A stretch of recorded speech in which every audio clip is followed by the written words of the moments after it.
Hello again, everybody. This is James Bartley, and you're watching and listening to the Cosmic Switchboard Show. Today, my very special guest is Donald Schmitt, author of UFO Crash at Roswell. He co-wrote a book with Tom Carey, who I've had on the show before, and he's also written a book about the real Area 51 at Wright Patterson Air Force Base. So I'm really excited about having Donald come on, one of the great veterans in our field. So without any further ado, Donald Schmitt, welcome to the Cosmic Switchboard Show. Thank you for having me, James. Good to be here. Yeah, like I was saying before we started, I saw you at a lecture in San Diego in the early 1990s, early mid 90s, and you gave a great Mid-90s. talk about Roswell and fielded a bunch of questions. It was a very good time back in those days, and who knows how back then how things were going to develop. What are your thoughts in the recent disclosure? Was it a bait and switch? Was it a soft disclosure? Because now the news cycle has veered away from the subject of aliens and UFOs. What are your thoughts on that? I'm really happy that you even brought up the fact that we first met back in mid-90s, 1995. And we were working at that time with the late Congressman Schiff of New Mexico.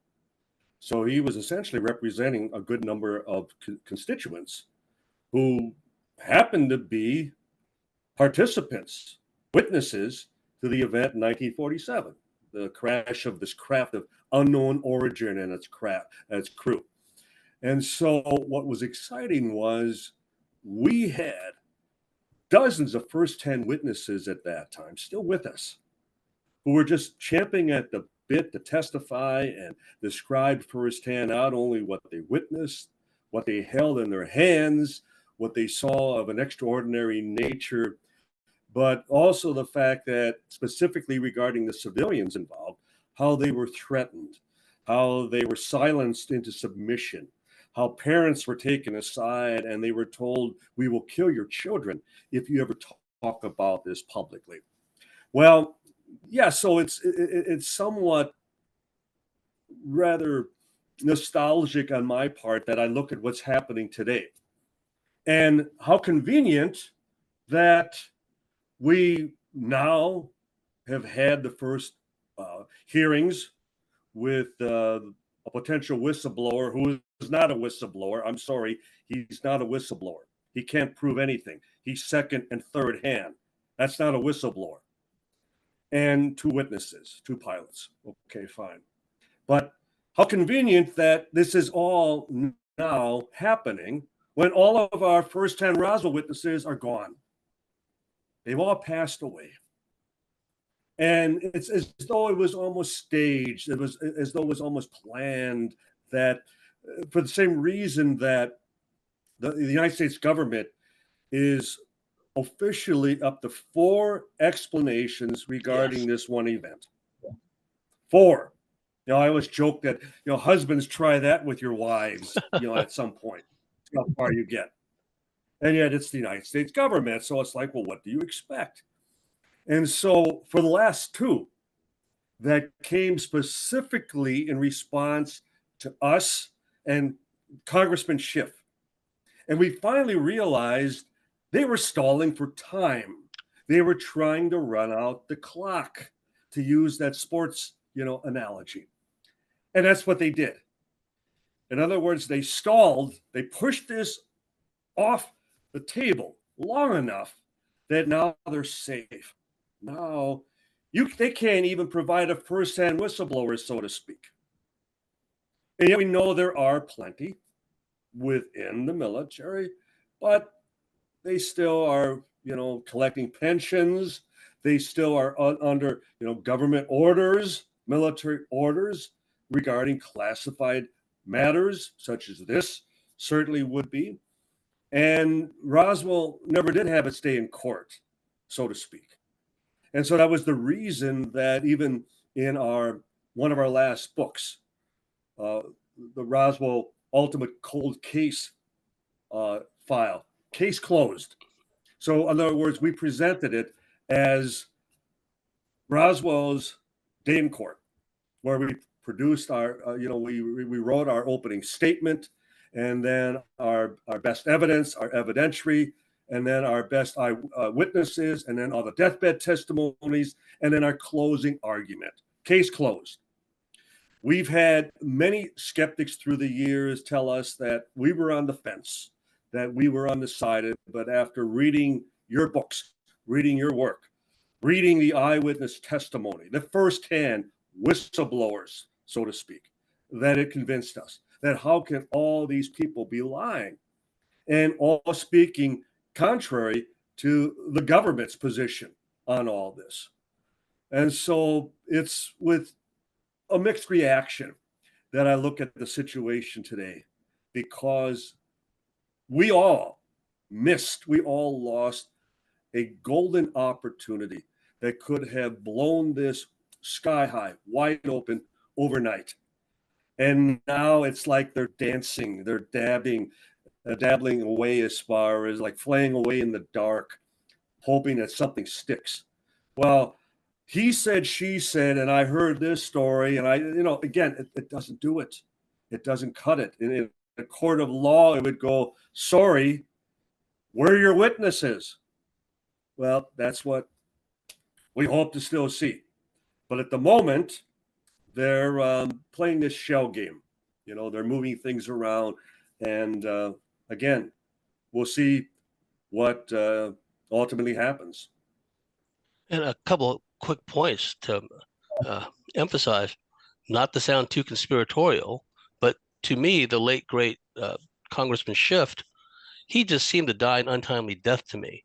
Here he was pushing the government accounting office to do its job on behalf of his constituents, some of which, like you said, were still alive after taking part in the event and had to endure all the threats and intimidation. Yes.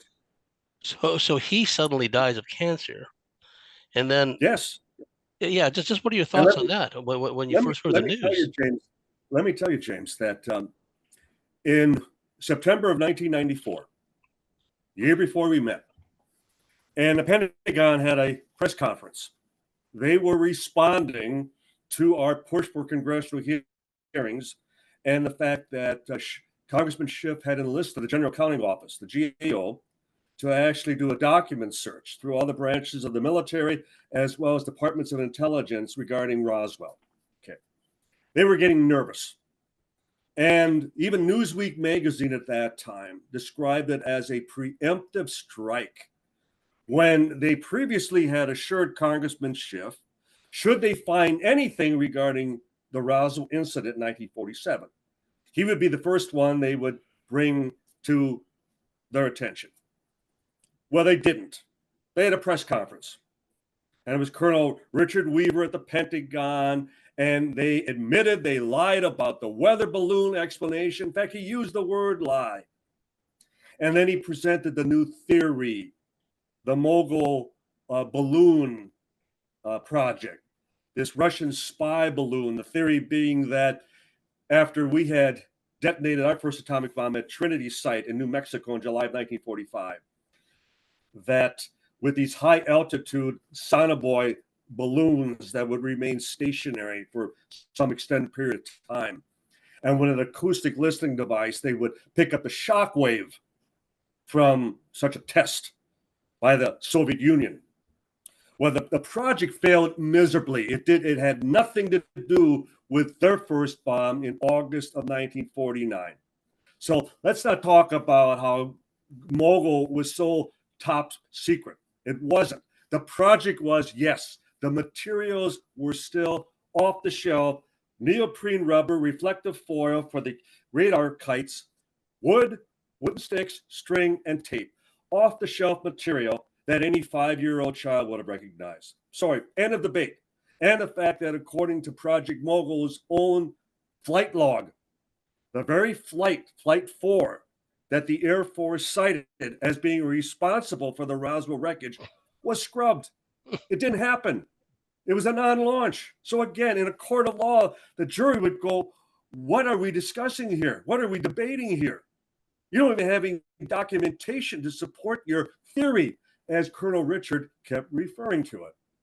So, but anyway, the press ran with it, hook, line, and sinker.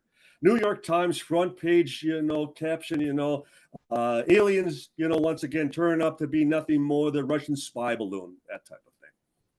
And I'll never forget how I very reluctantly called up Congressman Schiff's office in Washington, thinking that would be the end of our association, that he would accept the Air Force's final word on the case, and that would be the end. And when he finally came to the phone, and I will never forget the first words out of his mouth. And I'm just going to quote him, so excuse the language. But the first thing he said was, "Don, they're a bunch of goddamn liars. And I'm going to get reelected, and then we're going to hit them twice as hard."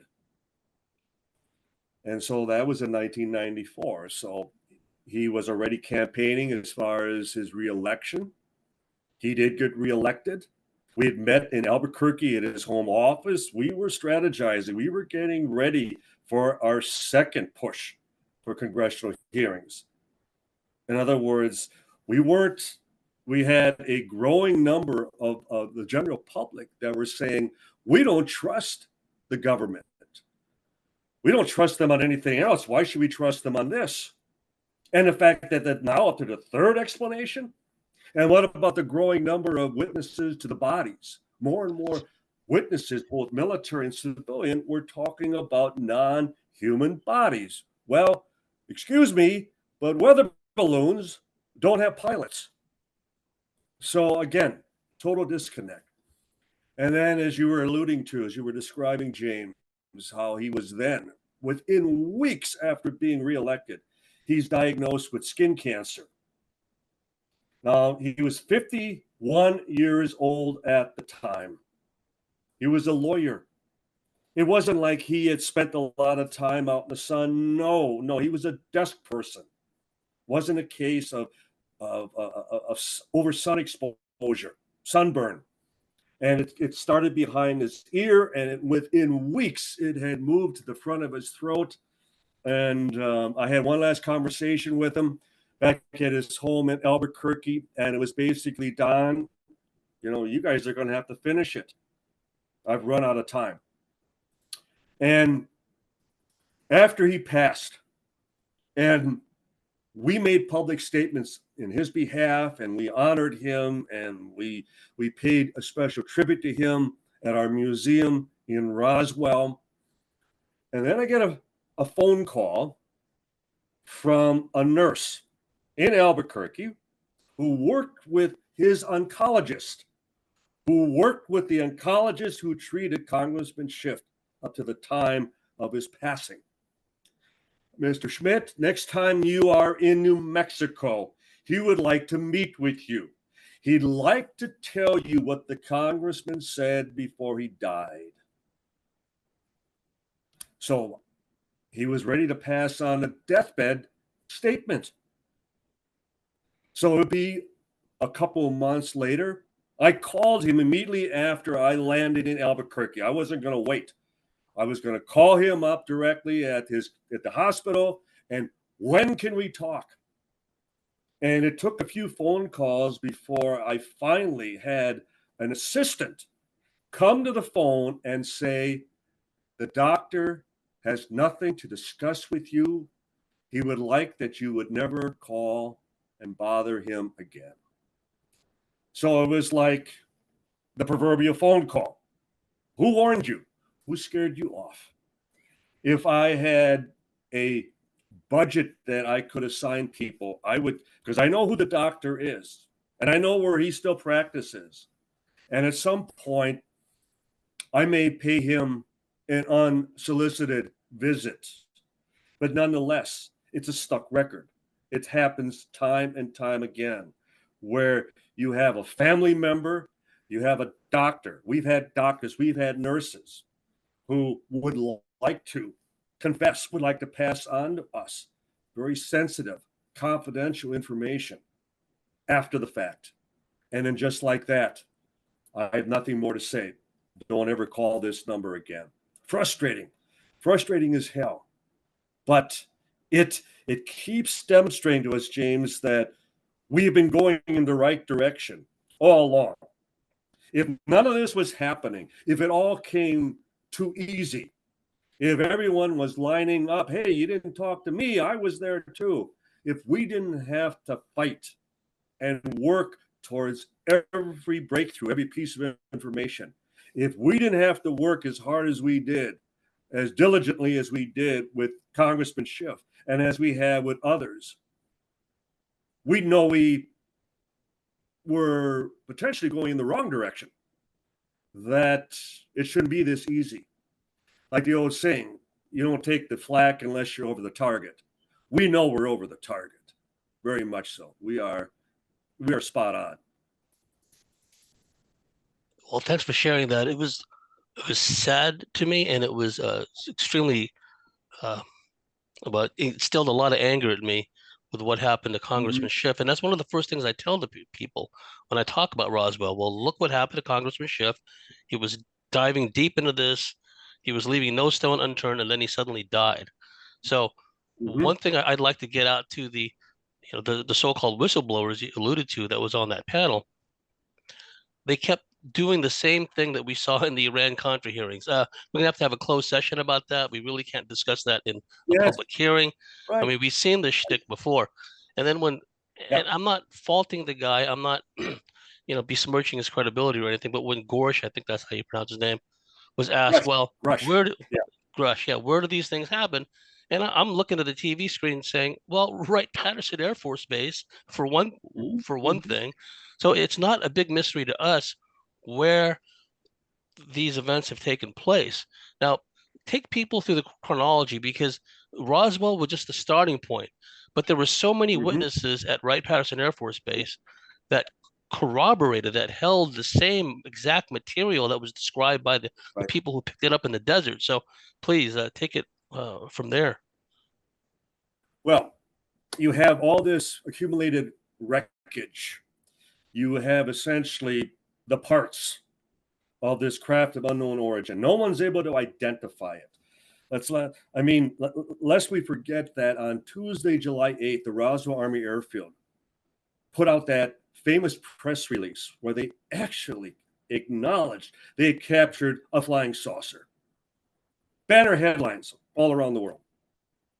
And then within 5 hours, it's all explained away at a press conference, not in Roswell, but at General Roger Ramey's office. He was the head of the 8th Air Force at Carswell Army Airfield in Fort Worth, Texas.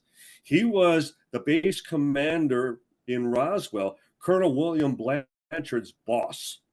And Blanchard was the head of the 509 Bomb Wing, the first atomic bomb squadron in the world. I cannot emphasize enough that they were the elite within the military at that time. It was a composite unit where they selected the best officers, the best pilots, crew, doctors, nurses, all stationed at Roswell in the summer of 1947. They all had top security clearances. If you swept a broom on that base back in 1947, it was because you were the best sweeper in the entire U.S. military. You also had a top security clearance for the atomic bomb. Okay? End of debate that these people didn't recognize something that, again, a 5-year-old child would have recognized. So they did the old switcheroo, what you even mentioned earlier, that they play the shell game, that they dangle the carrot, and then when you fall for it, they substitute something else. And so they staged the balloon press conference in General Ramey's office in Fort Worth. And that became the second accepted explanation, which stood for the next 30 years until Major Jesse Marcel, the head of intelligence of the 509 Bomb Wing, went public when he was dying of emphysema. And he was the patsy. He was the one who was ordered to pose with the substituted balloon, the kite, the pictures of him holding up the sections of the reflective foil, that type of thing. So he breaks his oath of security. He goes public. And he makes that statement that, should get everyone's attention when he said, quote, being familiar with all materials, both foreign and domestic, this was nothing made on this earth. End quote. You don't get any more direct, any more profound than that. This material wasn't from here, wasn't manufactured here. It wasn't Russian, wasn't German, wasn't Japanese. China wasn't even in the picture back then. It was still a third world country and would be for the next 45 years. Okay. So General Ramey at the press conference, he announces, well, the special flight that was going to take the wreckage on the Wright field, Wright Patterson in Dayton, Ohio, for testing and analysis is no longer necessary. I've explained it all the way right here. It's nothing more than this radar reflector balloon. Well, he lied. In fact, we can document that lie on two fronts. The newspapers, including a statement from the Pentagon that came out after Ramey's press conference, stated that the materials, the wreckage, the remnants were still going to Dayton, Ohio, to Wright Patterson for testing and analysis.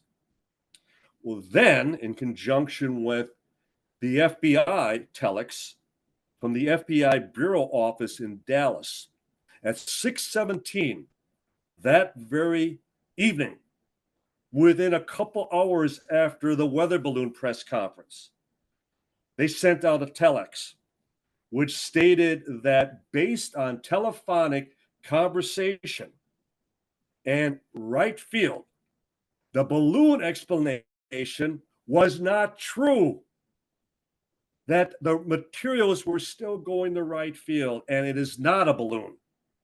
Okay. We're talking about the FBI and we're talking about the Pentagon already disagreeing with the balloon explanation. And then when the materials and then eventually the bodies, the remains would start arriving at Wright field. And you have witnesses on the receiving end. You not only have all the eyewitnesses from Roswell who were on those special flights. I mean, I can tell you the names of the planes. I can give you the tail numbers. I can tell you the pilot, co-pilot, the crew on each of these flights were, because we talked to all of them. We tracked them all down. The body flights, the wreckage flights. We're not just speculating. And when you have the likes of a General Arthur Exxon, who would eventually become the base commander at Wright Pat in 1964, and he was working at Foreign Technology Division, and he described to us, he gave us a statement that they were told to prep the labs at Foreign Technology. The wreckage from Roswell was coming in for testing. And when it arrived, he said that they did everything from tensile strength to compression to molecular, as far as microscopic molecular enhancement, as far as analysis. They did heat. They did everything possible as far as in trying to determine essentially what made this material so extraordinary, so exotic. And his comments were also, heaven help us if this material was Soviet, because then we're in trouble. But he would tell us that based on all the analysis, that the consensus from the boys in the lab, as he put it, was unanimous, that the materials were from space. They were not made here. And that would be from a general officer who was there. And I can give you other examples, but I know you want to ask some additional questions. No, please, just drop some names on us. Tell us about some more, and also get to the body part too, because that was another somersault the Pentagon did. Then they had to come up with the crash test dummies. That's a whole nother story. Exactly. But please, exactly. But I'll give you another quick witness, and he was the second last director of Project Blue Book, the most famous of the three official Air Force investigations. and that was Colonel Robert Friend. I knew Bob Friend very well. I was involved with him as far as on projects, as far as in the media. I had dinner with him numerous times in Los Angeles. I miss him. He's only been gone now a few years. But I was not aware, and most of I would say none of my colleagues were aware of the fact that Bob Friend, Colonel Robert Friend, was also at Wright Field when the Roswell wreckage came in. Now, as the director of Project Blue Book, he had to be a total skeptic on the subject. They went out of their way to explain away every case. And I also know that for a fact because my former scientific director, Dr. J. Allen Hynek, was the scientific consultant on Blue Book for about 20 years. And so I have that all firsthand from my scientific director, who I worked with for the last 8 years of his life. Now, Friend would tell me personally that it wasn't a balloon. They knew it had nothing to do with this balloon explanation that just hit the press at that time. But Friend told me he was convinced it was a broken arrow, that it was an errant atomic bomb that they misplaced, that they lost, and they had to cover up the fact that, they were essentially happy just to recover, this missing A-bomb. Well, then I quickly pointed out to Bob, I said, well, Bob, after Hiroshima and Nagasaki in 1947, or 1945, in 1947, we didn't have any bombs in our arsenal at that time. In fact, there were none at Roswell in the bomb pits. And the bomb racks that they would have in the bomb bays were being kept at Wright Pat. And he goes, well, you're not supposed to know that. I says, well, but I do. And he didn't like the fact that I could quickly deflate his explanation. And then I said, well, Bob, then I guess if it's not a balloon and it's not an atomic bomb, what's left? And he just would give me that grin. And so as much as I would arm twist him and get him to say, he would always come back to, you're an investigator, investigate it. In other words, you figure it out. And it's like, Bob, I guess what you're not telling me is telling me everything. So you have two major officers who are at Wright Pat when the wreckage comes in. So the debunkers, don't give me this nonsense that it didn't happen, that the balloon was not tested. It wasn't analyzed at Wright Pat. Of course it was. It's a matter of documented fact. And in God's name, why would you have to test and analyze one of our own balloons that, again, was nothing more than rubber, foil, rubber, sticks, and string and tape? Sorry.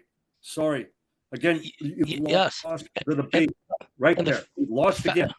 The fact that the witnesses, first and second-hand witnesses, including the family members, were threatened to that degree. Sheriff George Wilcox, his teacher was told, even down to his grandchildren were going to be killed, not just him. And are your thoughts on Wilcox? Do you think that he had spied the bodies at some point? Do you think that he would gone to the? Okay, please, if you wouldn't mind, tell that story. Yes, because after the ranch foreman W.W. Brazel first reports the crash, reports a debris field of this strange exotic material that nobody can identify. And it extends, it covers an area of almost a mile long. Just imagine wreckage that is strewn for almost a mile. But with a huge gouge in the ground too. And there was a gouge about 10 foot wide, inches deep, a few hundred feet long. And we're convinced that the largest piece of wreckage was at the end of that gouge, that it was a mid-air explosion. Even Major Marcel, when they first arrived at the scene that Monday morning, July 7th, and just by the pattern, the spray of the wreckage, they immediately concluded that it wasn't a point of impact, that this was from a midair explosion, which then rained debris. It spread debris for that long an extent of terrain, that long a debris field. And so that large piece was at the end of that gouge, and it was that first night that Brazel would drive back, and with his pickup truck, he dragged that largest piece 3 miles to the north, and it was a livestock shed that was just down from the Hines house, which was a one-room shack that the first night after he reported it, that's where Marcel and the counterintelligence officer, Captain Sheridan Cabot, they stayed that first night before then going out to the debris field that next morning, Monday, July 7th. Well, even in that press release that the Roswell Army Airfield put out on Tuesday, July 8th, they mentioned the large piece that was kept in the livestock shed. So again, all verified, all documented. And that was the piece that created that gouge. Okay. So it was on Sunday the 6th. So we're digressing. When Brazel first goes into town, he makes that 75-mile drive into Roswell. Doesn't sound like much today, but back then, a lot of it was dirt-packed road and old pickup trucks and with worn tires, and he really had no business going into Roswell. But he needs to report this because he's concerned who's going to clean this all up.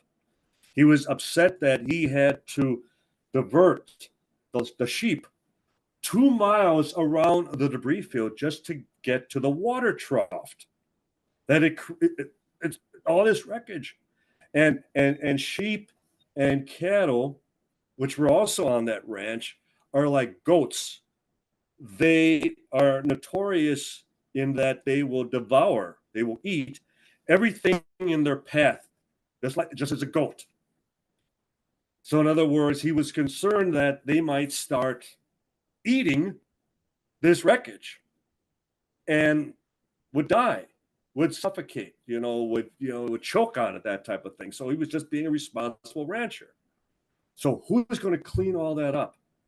And he was already talking about the bodies and that they weren't human, that he had found a couple of bodies a couple miles from the debris field. Okay, so that was also already the discussion at the sheriff's office. And that's why the sheriff would go out with one of his deputies and try to check this out, but only to then be threatened by the military. They came to the sheriff's office. His two daughters, both Phyllis and Elizabeth, witnessed how he was accosted by the MPs from the base and how he was roughed up on another occasion by the military. Now, this is the sheriff. This is the number one law enforcement agent in the entire county at that time. And so the military was stepping completely beyond their jurisdiction, their regulations. It was no different than the rancher Mac Brazel, that after the balloon explanation, and the press ran with it, they ran even more stories about the balloon than they ever did about the capture of the flying saucer. But Brazel is kidnapped. He's abducted by the military.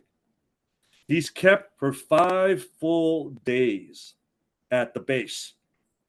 I could even show you the exact building he was kept at, because we have military officers who told us exactly where he was kept. They were there at the time, like Colonel Joseph Briley. He was head of operations on the base. So he would have been fully informed. We have a civilian who were keeping at the guest house, as it was called back at that time. Now, Brazel would later complain to his family that they deprived him of food, of water, of sleep. They asked him the same questions over and over again. They gave him a full Army physical.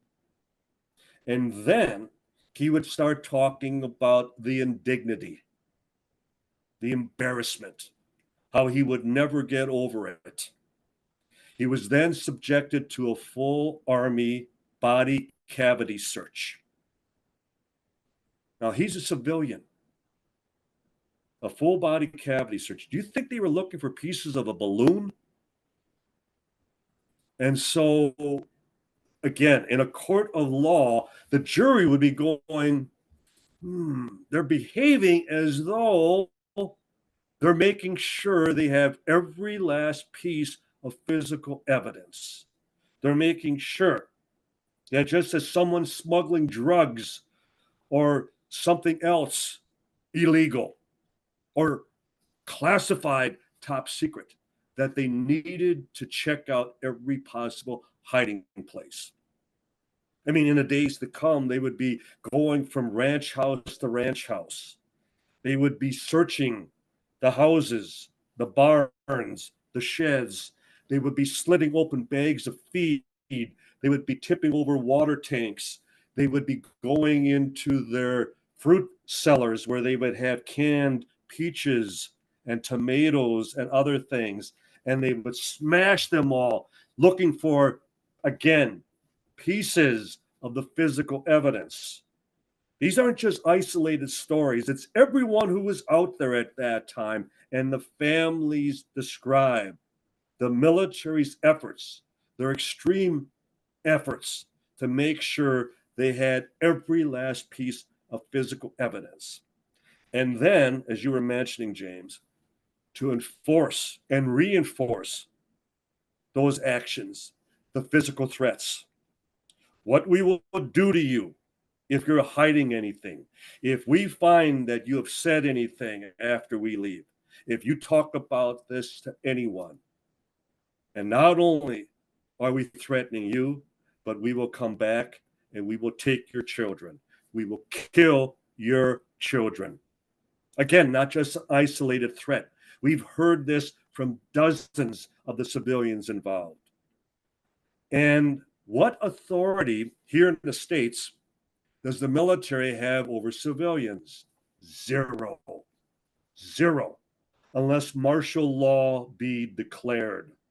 So they're suggesting by their very actions that this was way above martial law. But, well, why didn't they declare martial law?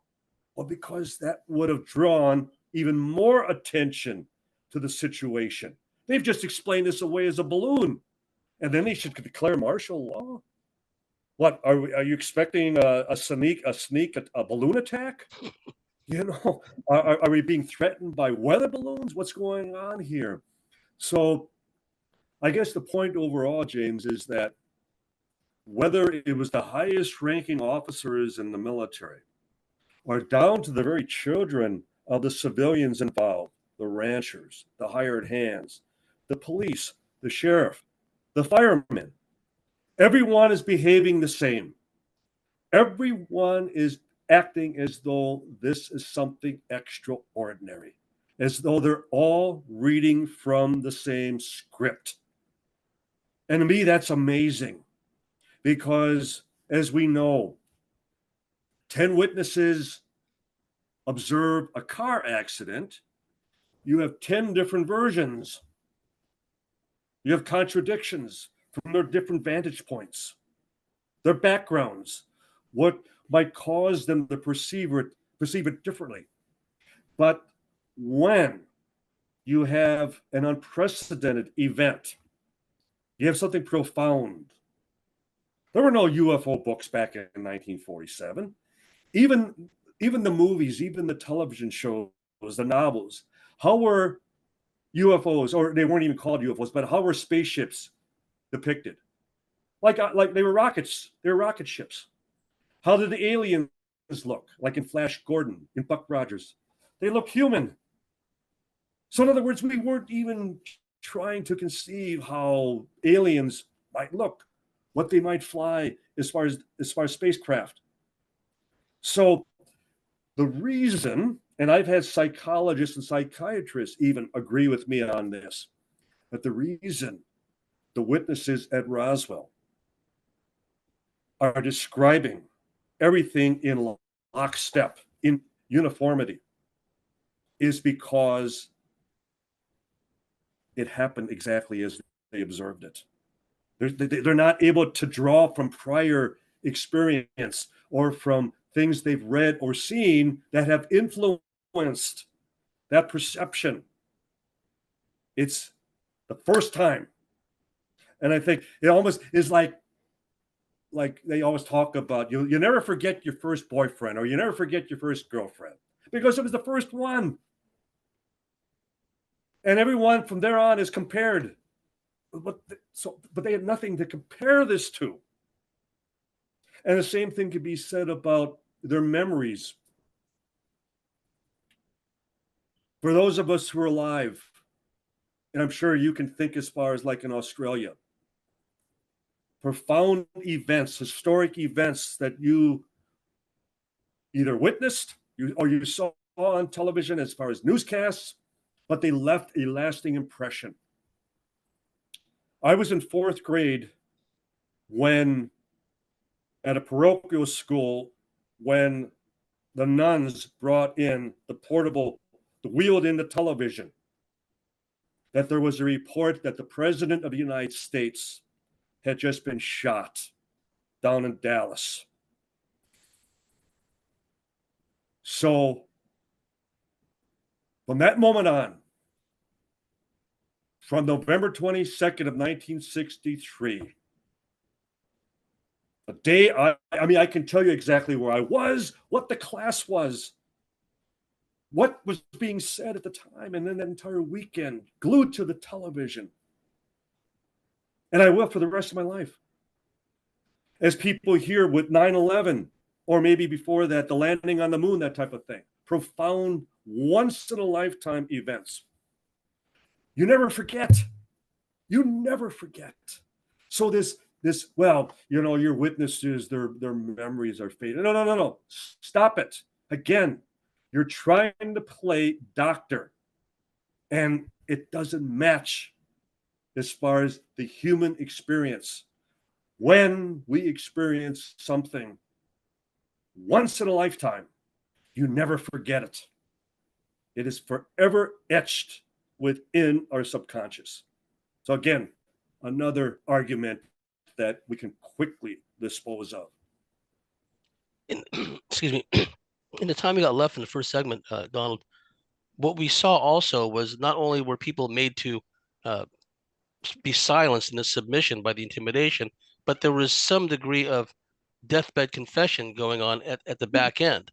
On the one hand, some people recanted their statements, saying, "Oh no, don't talk to me anymore." On the other hand, when they were nearing death, there was General Thomas Dubose. There was, and if memory serves, Sheridan Cabot also gave something of a statement.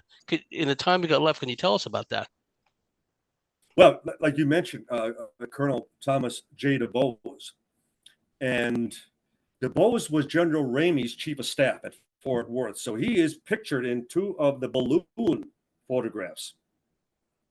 And before he would die, we interviewed him at his home in Orlando, Florida.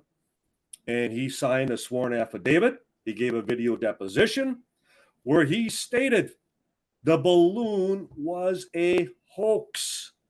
We were the ones who substituted the balloon for the actual material. Again, end of debate, end of argument. Dubose was a brig general at the time. He was a one-star general. So you don't get much higher as far as in having access to classified information. He was General Ramey's chief of staff. He's in two of the pictures. And he's saying, don't believe your lying eyes. This isn't what was brought in from Roswell. It's what we replaced. It's what we substituted. The balloon was a hoax. Now, does the United States government have anybody to the contrary that could refute that? No. after now 76 years, whether it was the balloon in General Ramey's office, whether it was Project Mogul, or the anthropomorphic wooden crash dummies, which we'll get into in the next segment. They have zero witnesses. Zero witnesses. Quickly, you mentioned Captain Sheridan Cabot, who retired a lieutenant colonel. His son, Joe, is a practicing attorney. And Joe tried to get him to give a final statement right up to his death. Joe had even suggested a sealed statement for posthumous release, something that after you're gone, the family could decide, okay, we're going to release your final statement on Roswell. And all his father would say is, I'm not ready.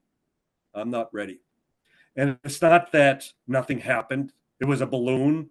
It was something prosaic. It was, no. I'm not ready.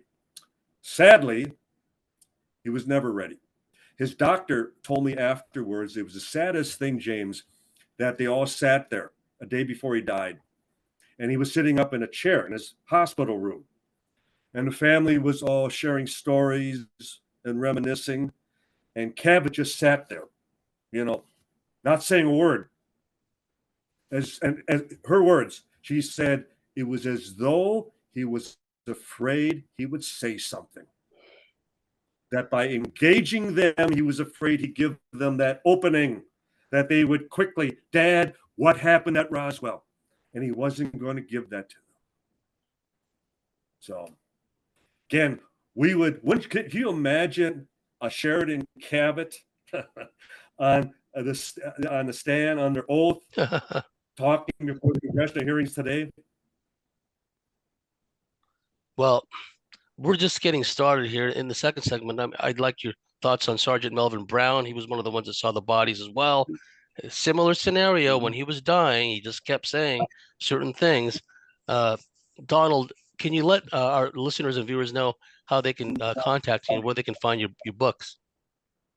Yes, well, certainly the books on Amazon and Barnes and Noble and fine bookstores. I have 7 bestsellers now, and 5 of them are still available on Amazon. And then we have our museum in Roswell, the International UFO Museum and Research Center. And the books are certainly available there online through the gift shop. I'm on Facebook. We did have a website, but we were hacked by a Chinese gambling site. So you go to Roswell Investigator, and it's a Chinese gambling site. I don't know what that has to do with Roswell, but I'm under Donald Raymond Schmitt, and I answer all questions and inquiries on my Facebook page. So. And to our dear listeners out there, if you like what we do, if you believe in what we do, please go to thecosmicswitchboard.com, sign up and become a member, and we'll see you at the top of the next segment.